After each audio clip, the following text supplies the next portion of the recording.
Uma boa tarde a todos, muita paz, que possamos receber todo o amparo, todo o auxílio do nosso Pai Celestial. Na tarde de hoje, a palestrante da nossa irmã Bel, trabalhadora da nossa casa, que irá conversar com vocês sobre um tema muito interessante para todos nós.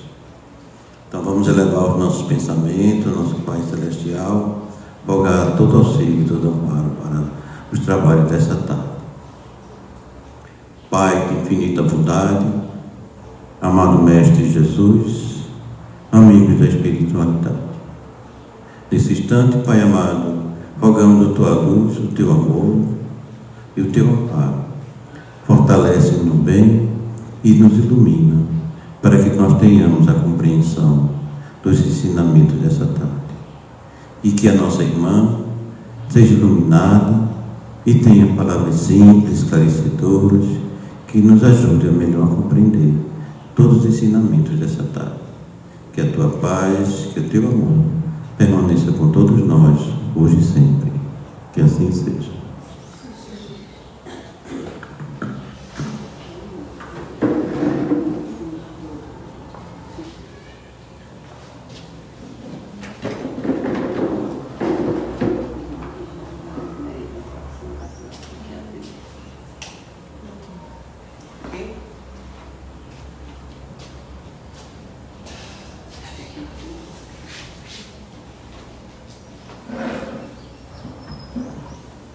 Boa tarde. Eu não sei se desafia a palestra ou é o microfone, mas vamos lá, né? A nossa proposta é fazer sempre o melhor. E aí a gente está se aprimorando nessa oportunidade. Não, porque eu me movo muito. Bom, a nossa proposta hoje é refletir sobre uma parábola extremamente conhecida de todos nós, que é a parábola dos talentos, que está lá no Evangelho de Mateus, capítulo 25, itens do 14 ao 30. Não é? É uma parábola bem conhecida e eu trouxe para a gente começar a ilustrar a parábola falada, né, por Raul Teixeira. Raul Teixeira é um palestrante espírita, bem conhecido, mas pouco divulgado, na minha opinião, quase não vejo, mas que tem palestras maravilhosas. E ele é bem antigo, assim, no nosso meio, do meio espírita, não é? E aí eu pensei, entre eu trazer alguém, achei mais interessante que a gente pudesse começar com a reflexão que Raul Teixeira traz dessa passagem.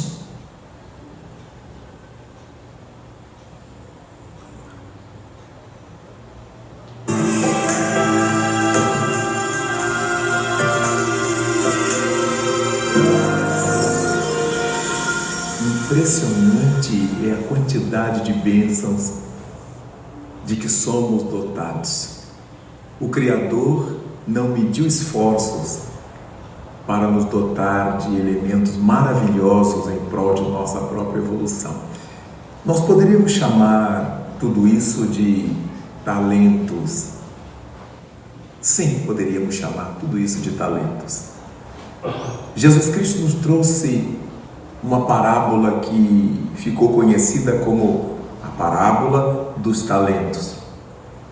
Nessa parábola, o Mestre nos fala de um senhor muito rígido, muito exigente, que ao fazer uma viagem deixou com 3 dos seus servidores uma quantidade de moedas. Com o primeiro deixou uma quantidade grande, com o segundo outra menor, e com o terceiro servidor deixou uma única moeda. Ele queria voltar e saber o que é que os seus servidores seriam capazes de fazer com aqueles recursos. O primeiro, sabendo das características do seu senhor, tratou de multiplicar, de aplicar aqueles recursos. O segundo fez a mesma coisa, mas o terceiro, que tinha recebido menos, preocupado com a reação que pudesse ter o seu senhor, caso ele não fizesse o dinheiro progredir, tratou de enterrá-lo. Sepultou o talento, o dinheiro. E quando retorna ao Senhor, a coisa fica muito interessante. Porque o Senhor se dirige ao primeiro que tinha recebido maior quantidade e vê o quanto ele produzira na sua ausência. O segundo servidor também aproveitou, aplicou, multiplicou. E o terceiro, exatamente aquele que tinha recebido um talento somente, preocupado com medo, sepultou, aniquilou o talento. E para a surpresa de todos, o Senhor tratou de abençoar aqueles dois que tinham multiplicado seus recursos e lamentou aquele que tivesse recebido apenas um, que tinha recebido um só talento e nada fez com esse talento recebido.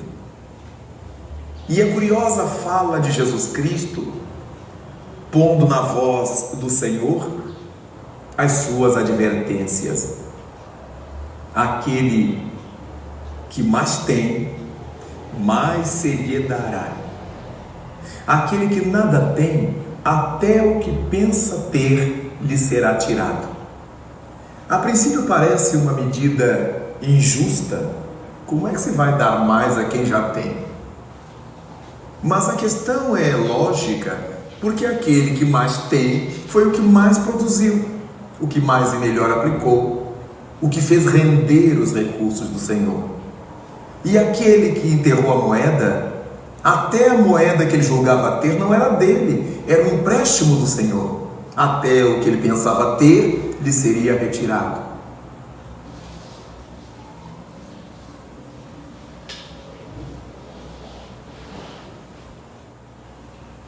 Então, a intenção foi só isso mesmo, porque aí ele vai discorrer, mas a gente não quer o foco que o Raul deixa ele atrás. Deixa eu pegar. Pois a intenção foi essa, foi trazer como o Raul conta a parábola. Então, todo mundo conhece essa parábola, não é mesmo?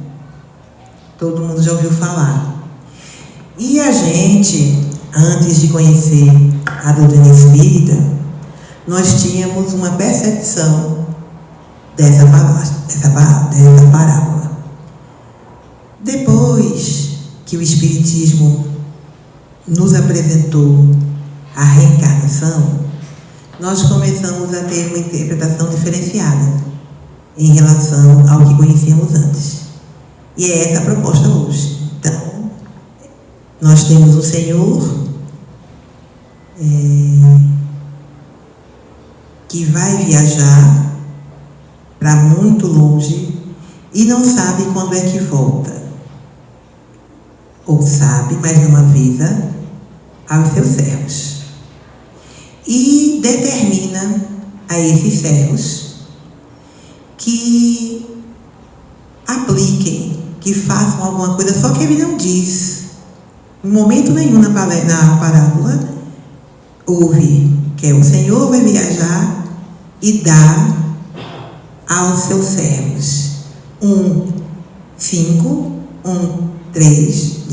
2 e 1. Então, em nenhum momento está claro que ele disse o que fazer. Ele simplesmente entrega. Então, vamos entender primeiro quem são esses personagens, não é? Então, quem é o Senhor? Quem é o Senhor dessas terras? Mais alto? Deus. Sem sombra de dúvida, não é? Então, é o Senhor, é o dono de tudo, não é? E a terra? Ele é dono da terra. De que terra está falando? Vamos voltar um pouquinho.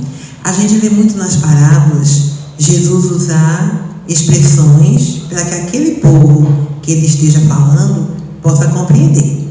Então a gente sabe que era um povo que era agricultor, que era pescador e que tinha uma relação muito boa com essas relações de terra, de pesca, que era a área deles. Então, o que Jesus traz?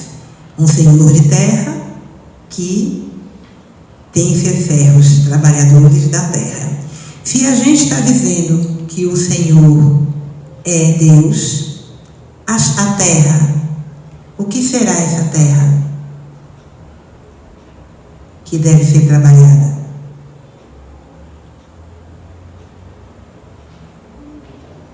Alguma sugestão? A humanidade? A gente?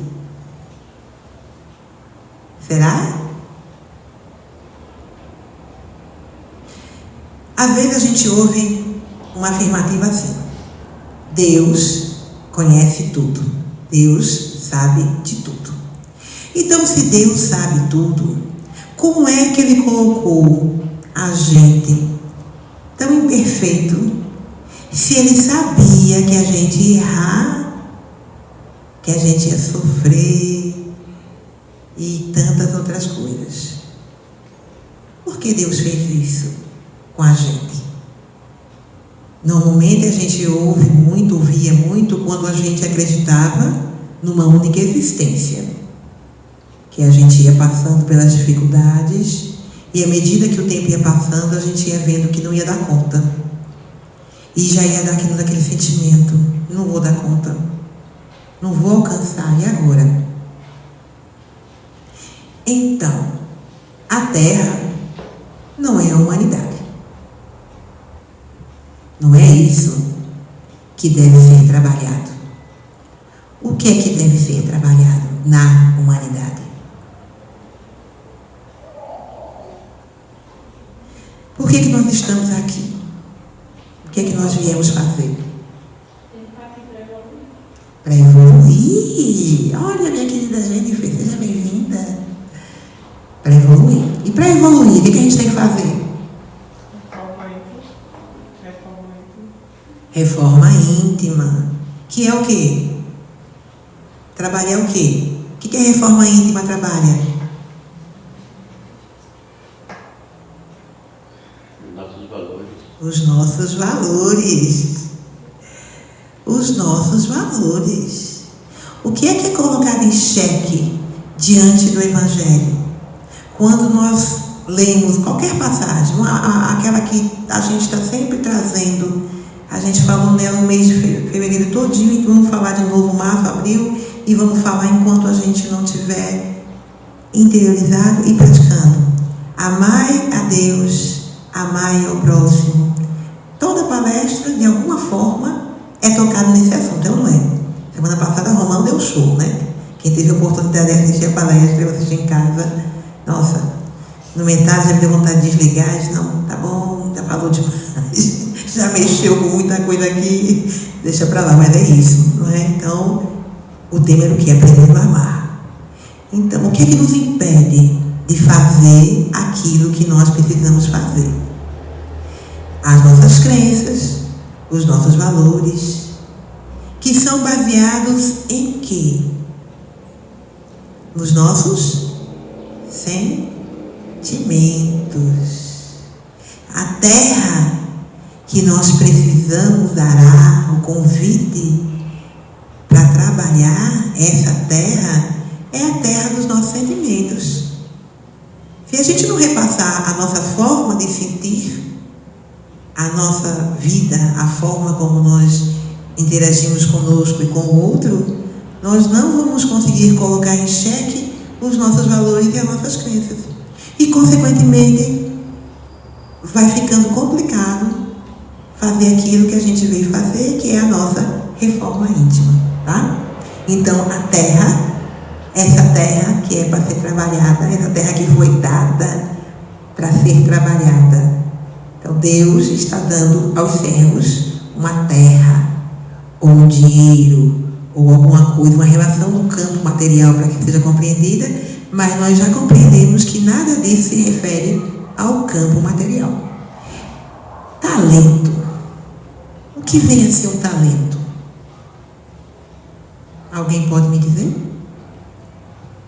Pode usar um exemplo.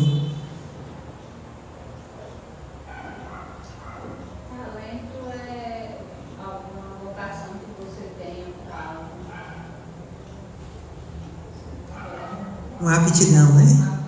Exato. Todo mundo concorda?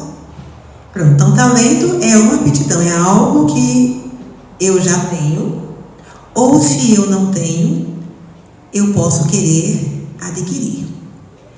Quando nós estamos adentrando a doutrina espírita, que é que a gente vai compreendendo a centelha divina de uma forma diferente, quando nós nos lembramos, não é? Somos espíritos imortais, semelhantes a Deus em espírito, nós vamos compreendendo que essa centelha divina, ela tem latente todas as aptidões divinas.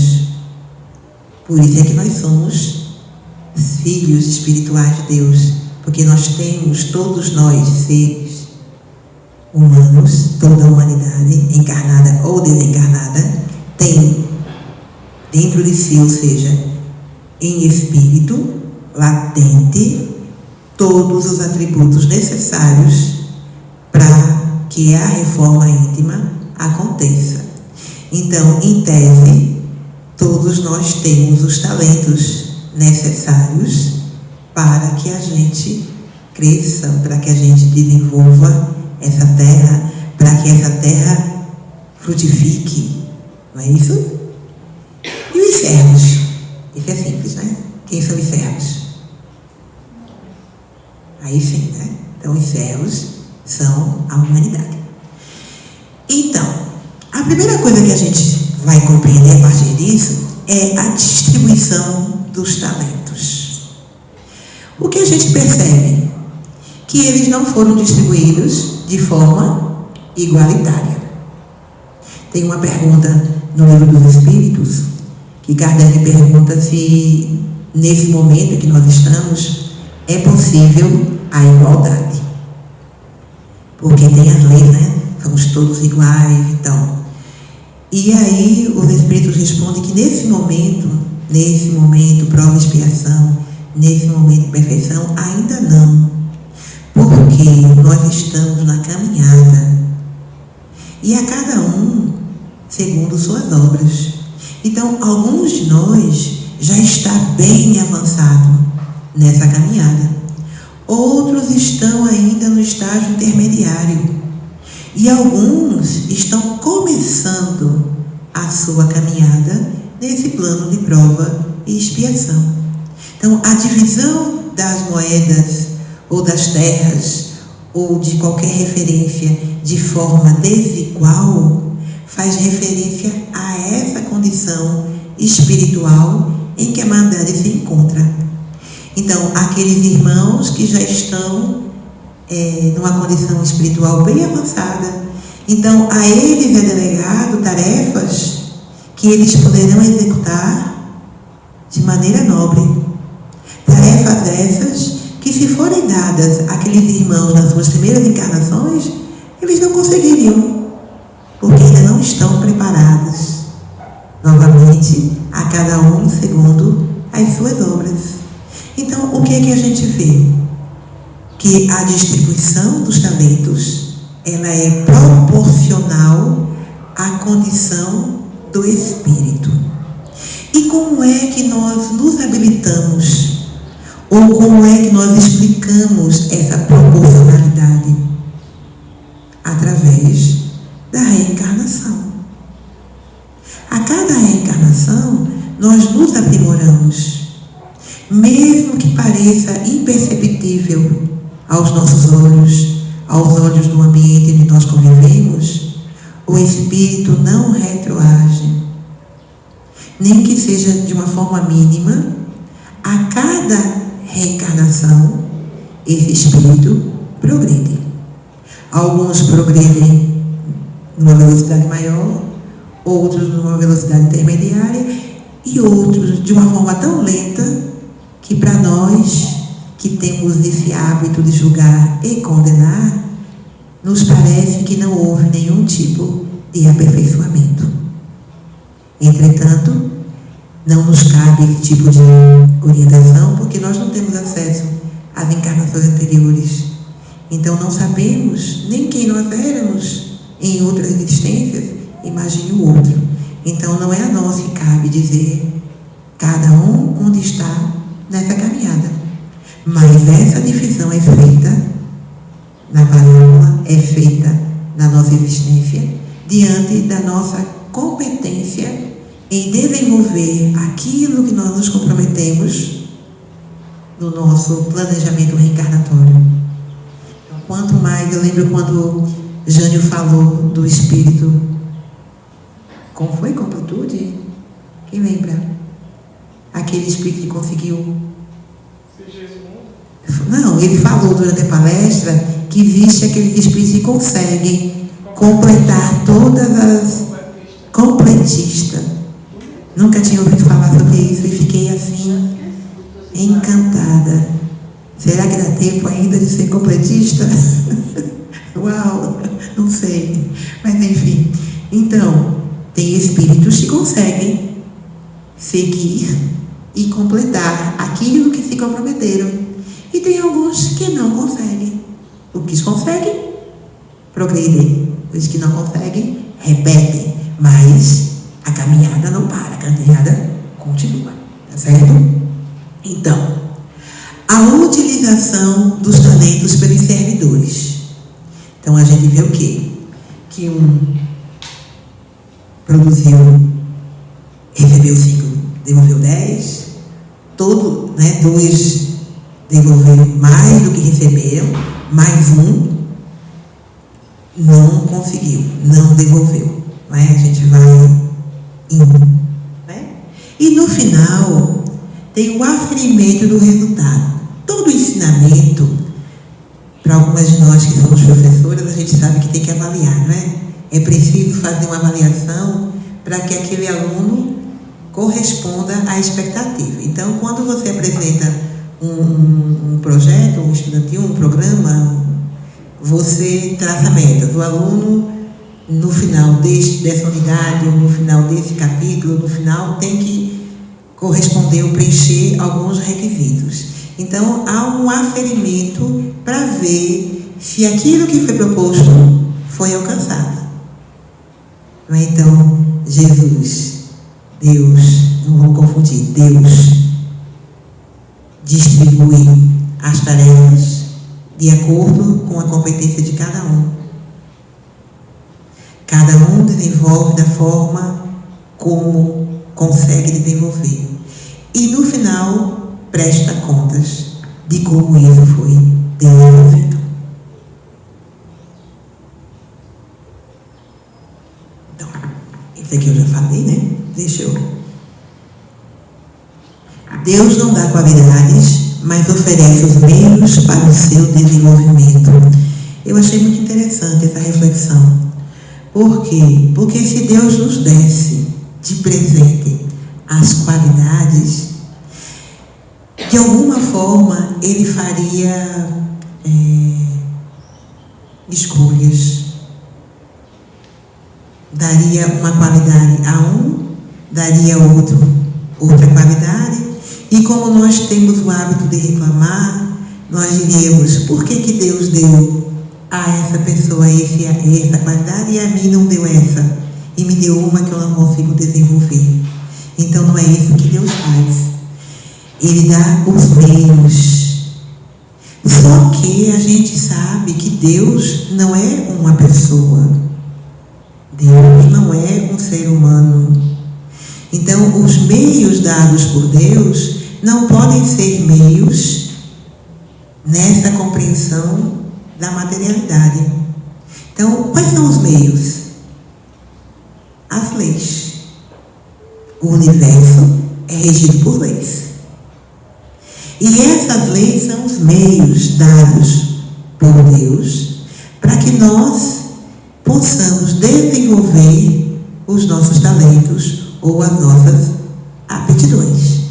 À medida que a gente compreende quanto melhor a nossa compreensão da lei, mais capazes nos tornamos de desenvolver as nossas aptidões.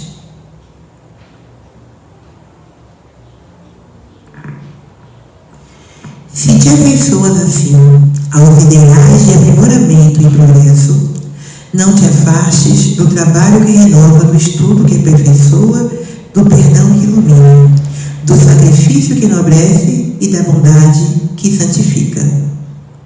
Lembra-te de que o Senhor nos concede tudo aquilo de que necessitamos para comungar-lhe a glória divina. Entretanto, não te esqueças de que as dádivas do Criador se fixam nos seres da criação, conforme a capacidade de cada um. Não ouvides que os talentos de Deus são iguais para todos, competindo a nós a solução do problema alusivo, capacidade de recebê-los. A capacidade de recebê-los. Essa fala é de Emmanuel num livro chamado Palavra da Vida Eterna. Então ele está nos aconselhando, está nos orientando que Deus, ele dá a todos, não é? Da mesma forma. Deus, não ouvides, não duvides, não pense que os talentos de Deus, não duvide, não ache que Deus escolhe. É isso que ele está dizendo. Os talentos de Deus são iguais para todos. Agora, compete a cada um de nós a solução do problema alusivo à capacidade de recebê-los. Então, a nossa dificuldade de receber esses talentos, cabe a cada um de nós compreender o porquê não estamos conseguindo, qual é a nossa dificuldade e superá-la. É isso que Emmanuel está nos dizendo.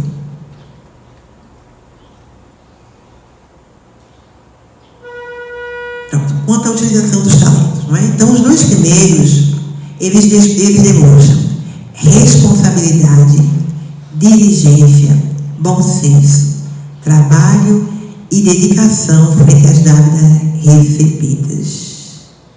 Uma coisa interessante nessa parábola que me chama a atenção é que o Senhor, quando ele, lá no finalzinho, não é, que ele diz que eles prestam conta e que ele diz, né, já que você conseguiu cumprir, você vai ter a glória do Senhor. Ele diz o seguinte: ele não faz diferença para quem recebeu 5 ou 3. Todos dois, independente da quantidade, para Deus cumpriram a tarefa. Então não é a quantidade de tarefa recebida que vai nos colocar nesse ou naquele lugar, mas a competência em desenvolvê-las. E essa competência, ela precisa ser feita com responsabilidade, com diligência, com bom senso, com trabalho e dedicação. Então não é algo que a gente faça assim, do dia para a noite. É construção, é trabalho, é realmente reforma, é realmente comprometimento. O terceiro, por medo, inibição, imaturidade e descompromisso, não soube utilizar a concessão celeste. Interessante como é que ele coloca, não é? Por medo. Ele diz assim, uma coisa bem interessante que a gente viu no começo, não é? Saber as características do seu Senhor. A parábola começa assim, que eles sabiam das características do seu Senhor. Então, eu sei, porque na minha consciência está impressa essa lei. Então, eu já sei as características. Eu já sei qual é a expectativa. Vou usar essa palavra, não é a melhor, mas é a expectativa que eu tenho que criar diante do que eu tenho que fazer. Porque eu já sei as características do meu Senhor. Nós, nesse plano de prova e expiação, já sabemos por que estamos aqui. E se não sabemos, precisamos saber. Estamos na transição planetária. O tempo está correndo. Estamos mais perto de sair do planeta do que há 2.000 anos atrás. não é? Então a Terra está aí, às portas da regeneração. E se nós ainda não conhecemos as características do nosso Senhor, nós precisamos urgentemente pensar sobre isso.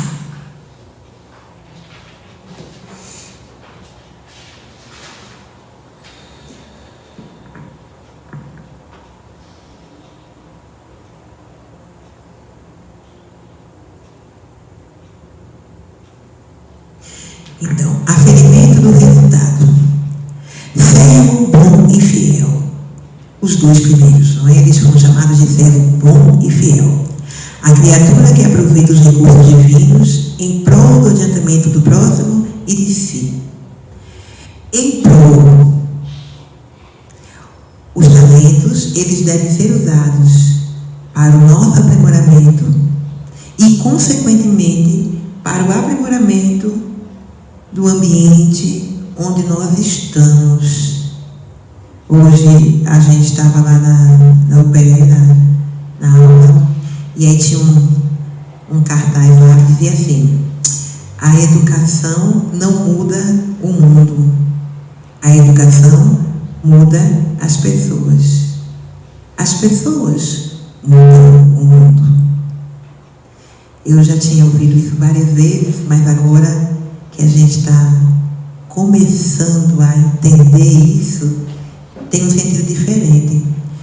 Então, à medida, a reforma íntima, a transformação para o bem, ela não vai mudar o mundo, ela vai mudar a gente.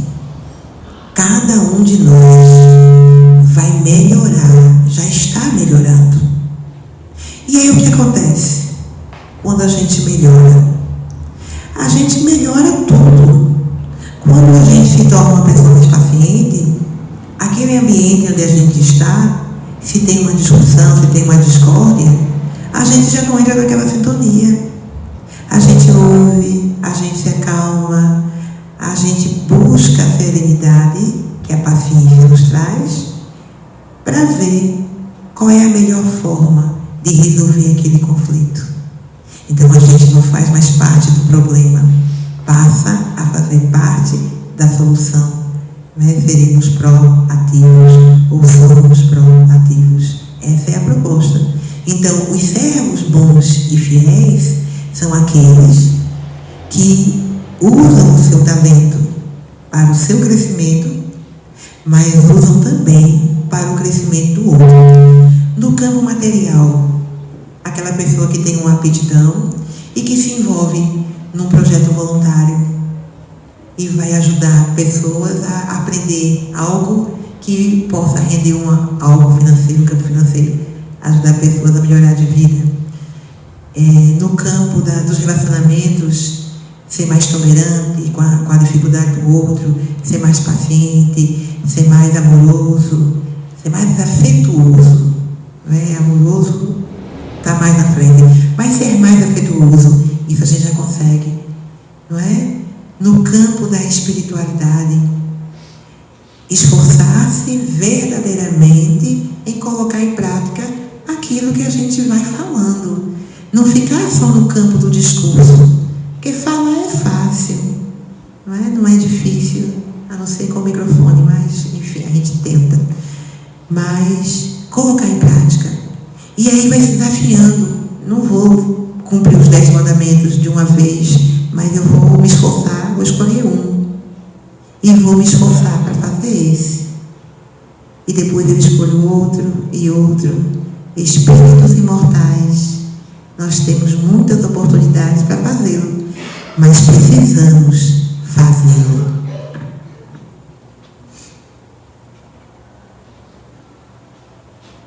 Servo mau e negligente.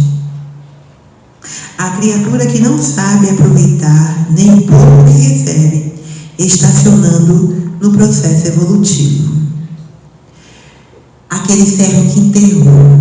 É interessante, quando a gente fala sobre isso, eu sempre pensei assim, a parábola, ela não fica presa nos dois que cumpriram a missão. Depois daquele momento aqui. Deixa eu pegar ela aqui no finalzinho. Servo mau e preguiçoso, sabias que cego onde não semeei, e que recolho onde não tenho espalhado. Essa é a característica do Senhor. Devias logo dar o meu dinheiro aos banqueiros, e vindo eu teria recebido certamente com juros o que era meu. Esse é o aferimento, a cobrança. Tirai-lhe, pois, o talento, e dai-o a quem tem 10 talentos. Porque a todo o que tem, dar-se-lhe-á, e terá em abundância. E ao que não tem, tirar-se-lhe-á, até o que parece que tem. Aí veja interessante, parece que tem. É engraçado como a gente lê, e depois a gente lê de novo, e depois de novo, e cada vez que a gente lê, a gente entende de uma forma diferente. Parece que tem. Os talentos não eram deles. Como é que começa? O Senhor deu. Então não eram deles. Era do Senhor. E aquilo que não é meu, em algum momento, eu preciso prestar contas. Em algum momento, vai ser perguntado: o que foi que você fez com aquilo? E aí eu vou ter que dar uma resposta. Ou o que fiz ou o que não fiz. Mas tenho que ter a resposta. Não é isso? Então, parece que é seu, mas não é. Então, Deus dá a condição para que a gente desenvolva isso que está latente em nós. E só vai ser nosso de verdade quando nós tivermos adquirido, ou seja, não é adquirido a palavra, me ajudem. Quando aquela virtude é minha mesmo, pronto, eu agora sou assim, não estou, mas eu sou. Aí a gente tem uma expressão: absorvido, faz parte. Então nós estamos no plano de prova e expiação. Ainda estamos provando se aprendemos, e ainda estamos espiando os males, os equívocos das encarnações anteriores ou dessas mesmas. Então, muitas das ações que nós temos ainda são experimentais. Ainda estamos nos esforçando. Isso não quer dizer ainda que é nosso. Na hora que ficar no automático, na hora que a gente agir de forma igual com todo mundo. Porque com alguns a gente consegue ser paciente, tolerante, com outros não. Com alguns a gente responde com agressividade só em olhar para a pessoa, já se sente agredido. Outros nos agridem profundamente e a gente compreende e não responde. Então a gente ainda está testando, ainda não é nosso. Mas chegará um dia que nós faremos isso com uma leveza tão grande que faz parte. Nós seremos assim. Hoje nós estamos no esforço, na construção, tá certo? Então, o que é que aquele que só tinha um perdeu? Por quê? Porque ele fez mau uso. Quando é que a gente faz mau uso dos nossos talentos? Alguém pode dar um exemplo?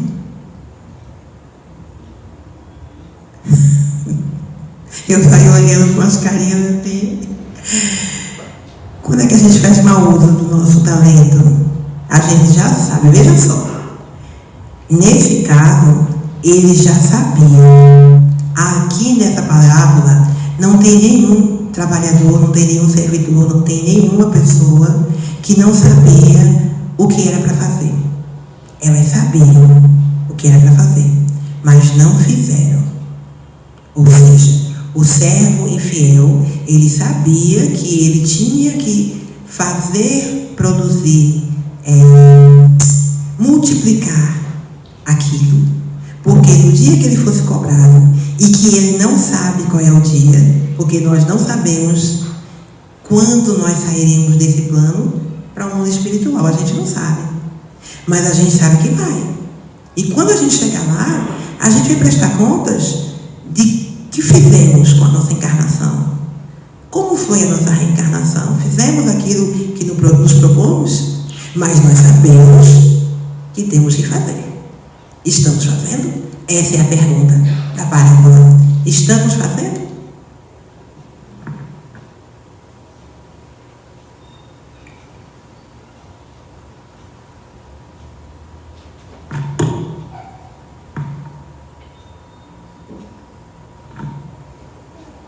Ao terceiro confiou apenas um talento, apagando cuidados. Aposta-te dessa lâmpada sublime e segue. É a dor, o dom celeste da iluminação espiritual. Acende-a em teu campo de trabalho em favor de ti mesmo e dos semelhantes. Seus raios abrem acesso aos tabernáculos divinos. É um livro chamado Luz Acima, pelo espírito Humberto de Campos. Então, a dor, ela é um talento. Lembram disso? Bem sofrer e mal sofrer. Bem-aventuranças, bem-aventurados aflitos, bem-aventurados que sofrem. Então, a dor, ela é o processo para que a gente possa alcançar a cura. Então, quem é que nunca sofreu? Quem é que nunca sentiu dor? Quem é que nunca se magoou? Quem é que nunca passou por algum processo doloroso? E como foi que passou por esse processo? E aí, Humberto de Campos nos diz que a dor é um dom celeste da iluminação espiritual, porque a dor é um chamamento. Se está doendo, é porque não está bom. E às vezes é preciso que doa, porque a gente só vai sair da zona de conforto quando dói. Enquanto está tudo bem, tudo tranquilo, tudo calmo, a gente vai se acomodando. E aí ele continua: acende-a em teu campo de trabalho em favor de ti mesmo e dos semelhantes. Ou seja, trabalhe essa dor. Descobre por que está doendo e transforma isso numa mola para dar um salto a favor de ti mesmo e a favor do seu semelhante. Minimamente, quando a gente supera um problema sem revolta, sem aqueles sentimentos negativos, se não surtir nenhum efeito, mas surte o efeito do exemplo, que é possível passar por grandes dores de uma forma mais serena. Por quê? Porque a dor é uma consequência, ela não é a causa. Em algum momento nós nos equilibramos, fomos descomprometidos com os nossos propósitos e aquilo causou uma dor. Então a dor não vem de Deus. A dor é uma escolha nossa, é um caminho equivocado que nós trilhamos. E é a lei de causa e efeito.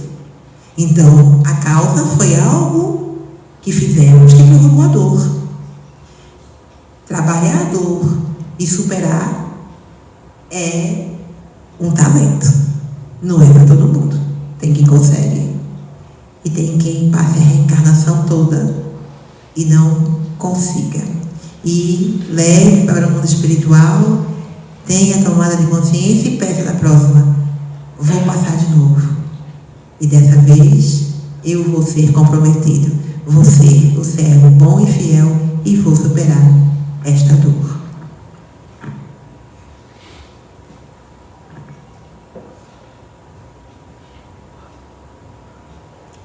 Eu vou passar aqui porque eu falo demais e acabo perdendo tempo, né? Vamos lá. Como compreender a atitude do servo que enterrou o talento? Esse é o nosso desafio. Quando a gente vai estudando as parábolas e trazendo para a nossa vida, a gente sempre fica pensando, por exemplo, na parábola do semeador. E aí a gente, qual é a semente? Que semente eu sou? Não é? A parábola das 10 virgens. Qual é a virgem? As que são... como é a palavra, gente? As 5 virgens que foram cuidadosas ou as 5 que foram nécias? E assim vai. Então as parábolas vão trazer esse inquirimento para a nossa alma. Que alma em que condição eu estou hoje enquanto alma, enquanto espírito encarnado? Eu sou o servo bom e fiel ou eu sou o servo que enterrou o talento?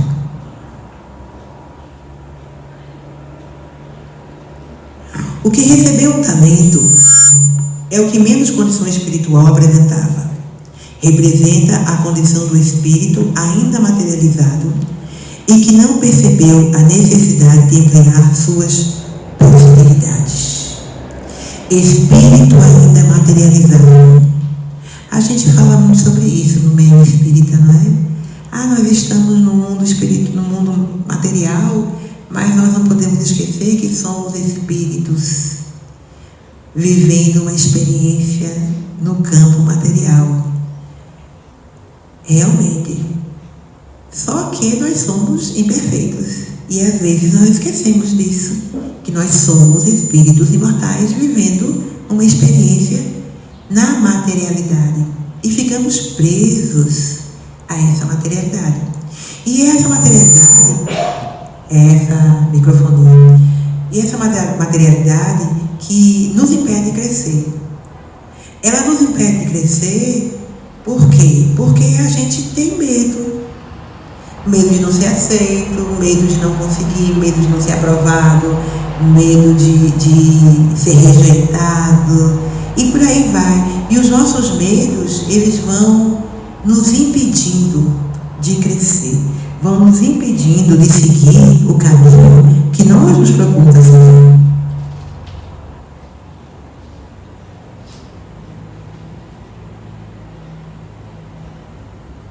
Então, o que foi que o servo diz? Eu sabia que o Senhor é um homem severo e que colhe onde não plantou e junta onde não semeou. Outra passagem que sempre me trouxe uma curiosidade. Deus é o Senhor da terra. E como é que Deus colhe onde não plantou? Ou junta onde não semeou? Tem alguma coisa aí que nunca ficou muito claro na minha cabeça. Até a gente conseguir entender o que vai além disso, não é? Então, colhe onde não plantou. E aí a gente falou lá atrás um pouquinho sobre a questão da dor, que a dor ela é uma consequência. A dor ela não é a seara, não é a plantação. A dor é a colheita. Quando eu planto algo que não é bom, eu não posso colher. Uma boa árvore só produz bons frutos. Consequentemente, uma árvore ruim não pode produzir bons frutos. Não é? Então, quando a gente reflete sobre isso, a gente vai pensar o seguinte: lei de causa e efeito, reencarnação. Por que nós reencarnamos? Porque nós precisamos chegar a um patamar que não chegamos ainda. Aferimento das habilidades. Qual é a condição? Nós somos perfectíveis. Vamos chegar lá. Enquanto nós não chegamos, nós vamos fazendo escolhas. Nós vamos fazendo escolhas. Mas quem vai nos dizer se essa escolha foi boa ou foi ruim é a consequência da nossa escolha. Na verdade, não é nem a consequência, é mais além. É o efeito. É o retorno. Eu fiz uma escolha. Olhei ali as possibilidades, razão e bom senso, não é? Que a doutrina nos diz, e mais uma máxima, não é? A lei do amor.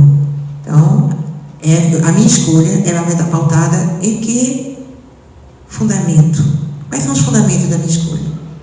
Ela vai atender a mim exclusivamente? Ou ela me atende ao mesmo tempo que eu faço aquilo que vai me ajudar? Eu vou ter a condição de multiplicar isso em ajuda ao próximo.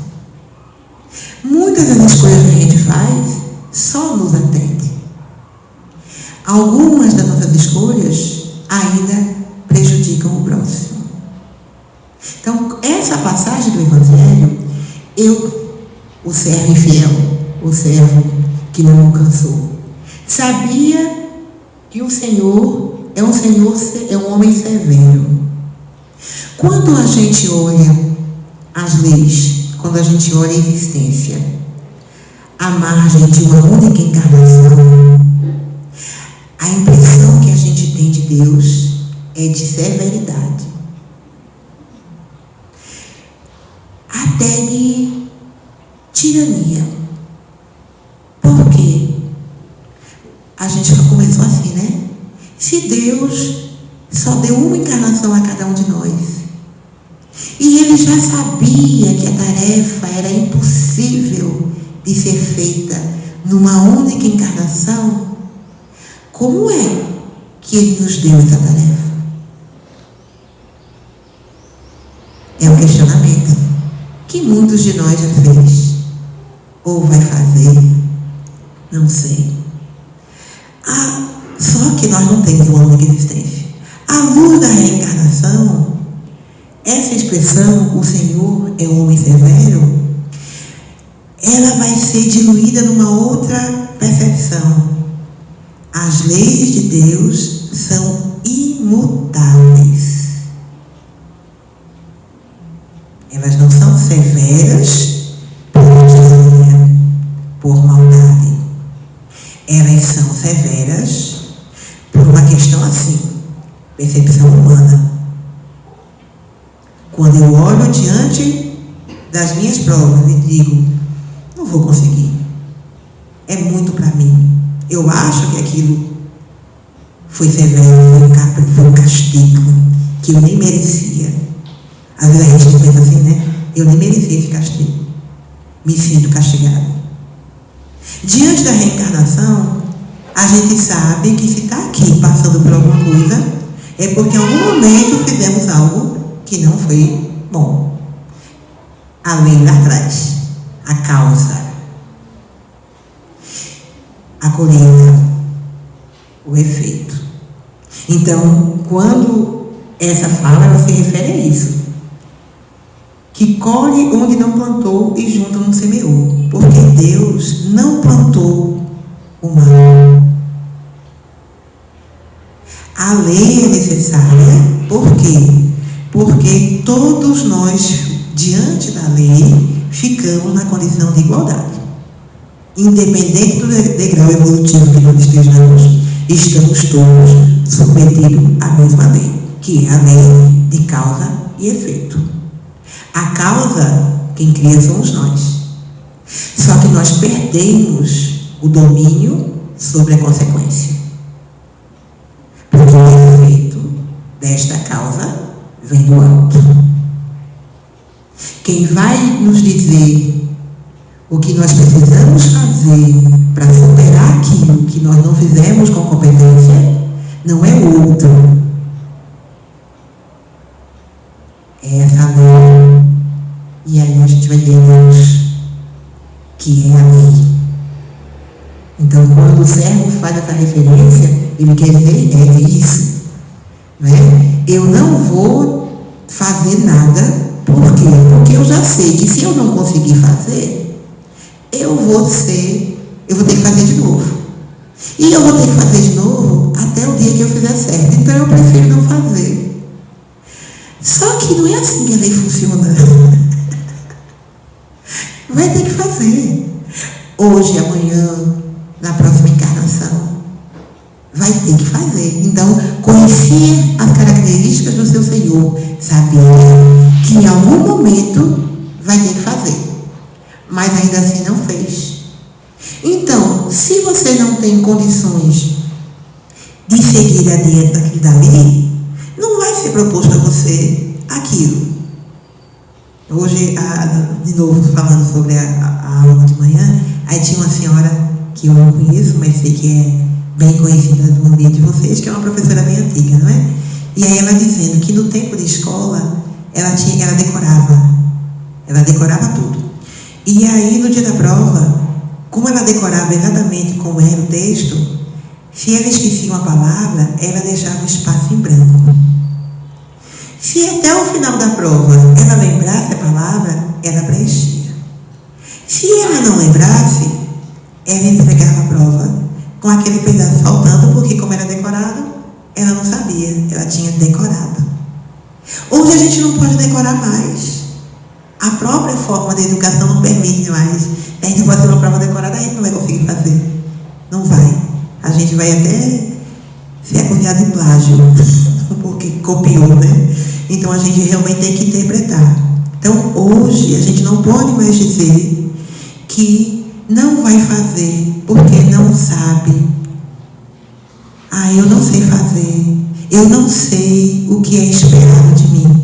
Eu não sei porque eu estou aqui. Não. A gente não tem mais essa desculpa. Nós não estamos mais na condição de sermos o servo infiel. Porque nós já sabemos. Nós conhecemos a característica do nosso Senhor. Nós sabemos a proposta, porque estamos aqui. E a lei de Deus impressa na nossa consciência nos diz que precisamos suplantar o egoísmo, o orgulho, para que a gente possa fazer aquilo que a gente veio fazer.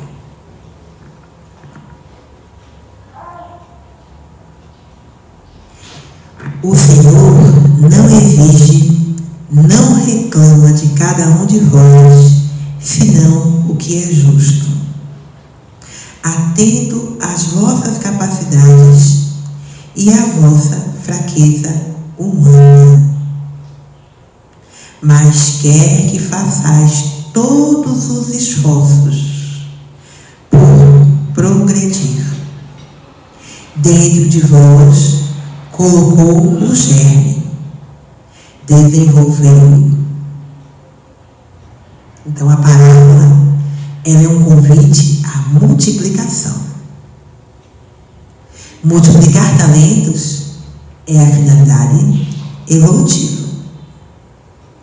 Em todo o seu evangelho, Jesus multiplicou o amor.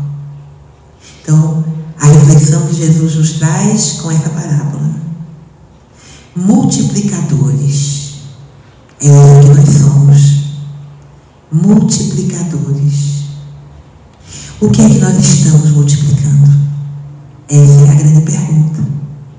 Que cada um tenha condição de responder. Que possa ter a condição de responder. O que nós estamos multiplicando?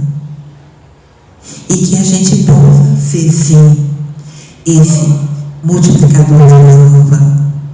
Que o Evangelho de Jesus seja realmente a nossa pauta, o nosso caminho, porque é a verdade, é a vida. Eu agradeço a oportunidade dessa reflexão. Trago muito mais para mim do que para vocês, pode ter certeza, porque quando a gente chega aqui na frente e fala sobre algumas coisas, em alguns momentos da nossa vida a gente é convidado a refletir sobre essas coisas. E com certeza,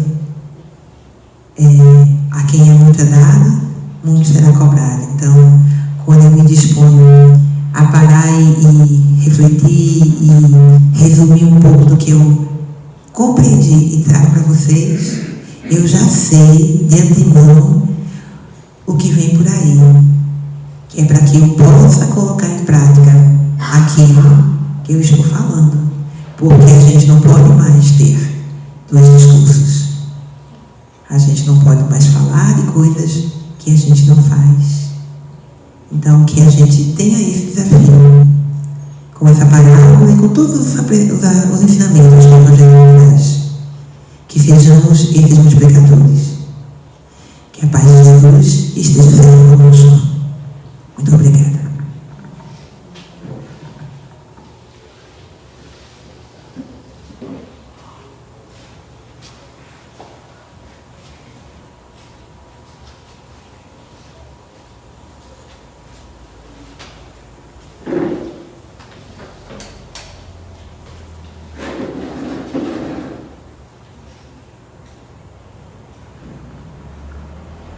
Agradecemos a nossa irmã por esses ensinamentos que trouxe para todos nós a respeito dos talentos e como nós devemos nos esforçar para trabalhar em nós, a fim de que possamos assim nos transformar numa terra frutífera e possa crescer cada vez mais. E para concluir os nossos estudos, nós pedimos a nossa irmã Cléo que faça uma prece de encerramento.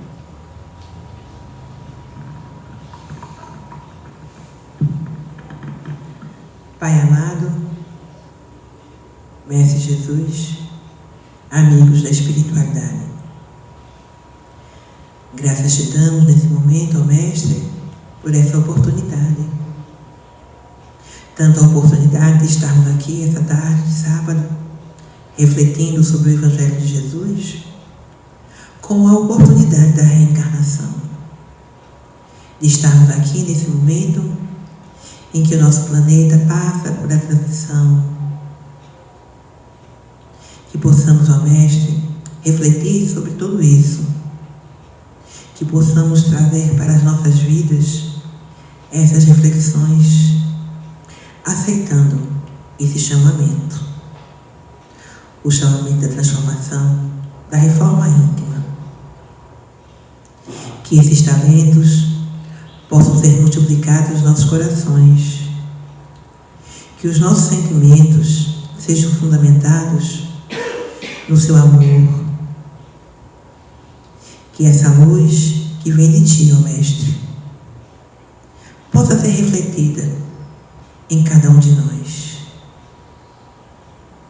Que Tu possas derramar sobre todos nós os fluidos salutares que necessitamos, nos trazendo muita paz e muita harmonia, para assim, com essa certeza da Sua presença amorosa em nossas vidas, possamos enfrentar as vicissitudes. Que o Seu amor possa regir as nossas relações. Que assim seja. Assim seja. E é dentro dessa paz, dessa luz, dessa harmonia, agradecidos ao nosso Pai Celestial, ao nosso amado Mestre Jesus e toda a equipe espiritual de nossa Casa de Oração e Trabalho, é que damos por concluído os estudos desta tarde.